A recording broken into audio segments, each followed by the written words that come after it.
Hello दोस्तों, आज हम क्लास 7 के साइंस सब्जेक्ट के चैप्टर नंबर 16 वाटर ए प्रीशियस रिसोर्स की कुछ प्रॉब्लम्स सॉल्व करेंगे। तो question number 9, water cycle does not involve which of the following. इनमें से वाटर साइकिल में क्या क्या इन्वॉल्व नहीं होता है? तो option A evaporation, option B condensation, option C formation of clouds and option D rain water harvesting. तो इसका आंसर ऑप्शन डी होगा, रेन वाटर हार्वेस्टिंग। कैसे होगा इसका एक्सप्लेनेशन देखते हैं।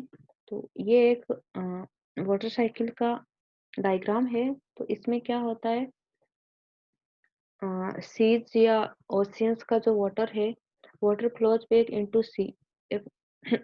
जब सन की हीट, इस डायग्राम में मैं एक्सप्लेन कर सकती हूँ कि जब सन हीट्स वाटर, सन की जो हीट होती है वो वाटर पर पड़ती है, तो सन हीट्स वाटर, सन वाटर को हीट करती है, इससे इसको भाप निकलती है या वाटर वेपराइज होगा, वाटर वेपराइज होकर एनवायरनमेंट में जाएगा, एनवायरनमेंट में जाने के बाद वो कंडेंसेशन होगा या कूल डाउन होगा, क्योंकि वहाँ की एनवायरनमेंट के ऊपर जो एयर होती है वो ठंडी होती है। तो कंडेंसेशन होगा और ड्रॉप्स बनेगी, ड्रॉप्स वापस मिक्स होकर बर्फ ड्रॉप्स बनेगी और क्लाउड्स बनाएंगे, और क्लाउड्स बहुत बड़े होने एंड बड़े बनने के बाद में यदि विंड मूव्स क्लाउड्स, और जब हवा बहेगी तो ये हवा क्लाउड्स को मूव कराती है एंड उसमें बारिश या रेन और स्नो के फॉर्म में वापस अर्थ पर गिरती है, और ये वापस water water flows back into seas, and ये वाटर वापस फ्लो होता है सीज में। तो इस टाइप से वाटर साइकिल चलता है। और इसमें हमने देखा है कि कहीं भी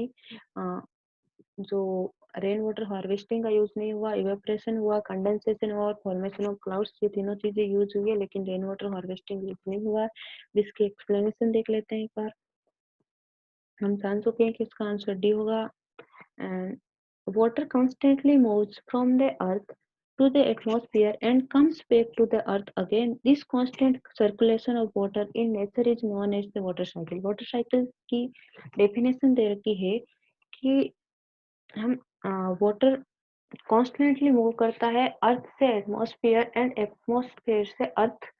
तो ये जो नेचर का सर्कुलेशन, नेचर में पानी का जो सर्कुलेशन हो रहा है, इसे वाटर साइकिल नाम दिया गया है। तो water cycle does not involve rainwater harvesting. In water cycle, water in seas, rivers, lakes, ponds or streams evaporates.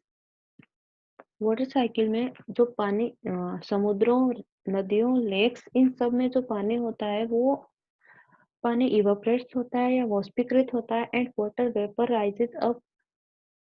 तो इस प्रोसेस में इवेपोरेशन यूज हो गया and the air higher up in the atmosphere is cooler. और जो atmosphere में upper level पर जो एयर होती है वो ठंडी होती है। तो this cools the water vapour and it condenses to form tiny drops of water. तो इस ठंडी एयर के कारण वाटर वेपर ठंडा होता है and it condenses to form tiny drops of water. इस ठंडी हवा के कारण ये है जो वाटर वेपर को है उसे कंडेंसेट करता है और टाइनी ड्रॉप्स का फॉर्मेशन होता है। तो इस मेथड को कंडेंसेशन भी यूज हो गया। These drops of water unites together and form clouds. तो ये पानी की जो बूंदें हैं यूनाइट होती है एंड क्लाउड्स का फॉर्मेशन होता है and as the clouds get cooled further more water drops unite together and become bigger. अब जब बादल बहुत ज्यादा कूल्ड होने लगते हैं, ठंडे होते हैं, तो बड़े बादलों का फॉर्म होता है and when they become too heavy, और जब बहुत ज्यादा भारी हो जाते हैं तो they fall on the earth as rain precipitation. और बहुत बड़े होने के बाद वो अर्थ पर बारिश की फॉर्म में गिरते हैं, और जो अर्थ पर पानी आता है वो फिर से सीज या रिवर्स इनमें चला जाता है। तो इस टाइप से वाटर साइकिल चल रहा है और इसमें रेन वाटर हार्वेस्टिंग का कहीं यूज नहीं हो रहा है।